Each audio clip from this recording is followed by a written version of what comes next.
కన్యారాశి వారు. ఈ కన్యారాశి వారికి ఈ వారంలో మొత్తం 4 గ్రహాలు అనుకూలంగా ఉన్నాయి. మంచి ఫలితాలను, లాభాలను, అవకాశాలను అందుకుంటారు. జన్మరాశిలో చంద్ర సంచారం వల్ల ఒక మంచి అవకాశాన్ని, సంతోషకర వార్తను ఈ వారంలో మీరు అందుకుంటారు.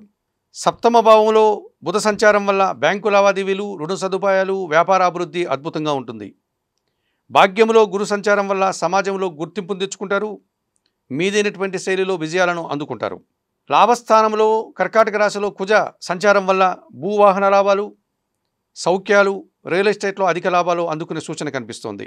సప్తమ భావంలో రవి సంచారం అధికారులతో మనస్పర్ధలు కానీ, అభిప్రాయ భేదాలు కానీ రావడానికి అవకాశం కనిపిస్తుంది. ఆ విషయంలో మీరు తగు జాగ్రత్తలు తీసుకోవాల్సిన అవసరం ఉంది కన్యారాశి వారు. ఈ కన్యారాశి వారికి వారంలో ఆది, బుధ, గురువారాలు అనుకూలంగా ఉన్నాయి. దానాలు ఇచ్చేటువంటి క్రమంలో ఈ కన్యారాశి వారు 1 కేజీ గోధుమలు కానీ, గోధుమ పిండి కానీ పేదవారికి ఆదివారం రోజు దానం చేయండి. స్తోత్రపారాయణం విషయంలో ఆదిత్య హృదయం ప్రతిరోజు చదువుకోండి. ఆలయ సందర్శన కార్యక్రమంలో భాగంగా ప్రతిరోజు ఉదయాన్నే సూర్య భగవాన్ని దర్శించి నమస్కరించుకోవడం వల్ల సంతోషంగా, ప్రశాంతంగా ఉండగలుగుతారు.